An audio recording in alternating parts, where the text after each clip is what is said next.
আসসালামু আলাইকুম, কী অবস্থা? সবাই ভালো আছেন? একটা জিনিস দেখাই আপনাদেরকে।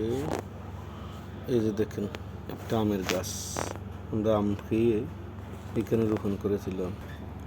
ওই গাছটা হয়ে গেছে। কেউ এসে এই গাছের এই মাথাটা ভেঙে দিয়েছিল। তখন আমরা আশা ছেড়ে দিয়েছি, কিন্তু এই গাছটা আশা ছাড়েনি, দাঁড়িয়ে আছে। দেখেন, আল্লাহ তাকে বৃদ্ধি করে দিয়েছে, ডাবল 2টা শাখা বের করে দিয়েছে। কারণ সে ধৈর্য ধরেছে।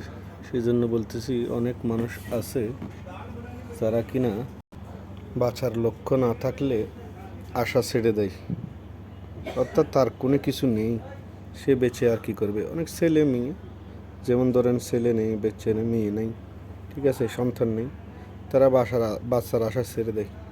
কিন্তু আমি বলতে চাই, ধৈর্য ধরুন, আল্লাহর কাছে দোয়া করুন, নিশ্চয়ই আল্লাহ বৃদ্ধি করে দিবেন। এই গাছের মতো দেখেন, এই গাছটা অপেক্ষা করেছে, ধৈর্য ধরেছে, তাই আল্লাহ তাকে ডাবল দিয়েছে। আমি বলতে চাই, তোমরা ধৈর্য ধরো, ইনশাআল্লাহ আল্লাহ তোমাদেরকে দিবে একদিন। আশা ছাড়িও না আল্লাহর কাছে, না নিরাশ হইও না। আল্লাহ অবশ্যই অবশ্যই দান করবেন, তাও বেশি বেশি, ডাবল, ইনশাআল্লাহ।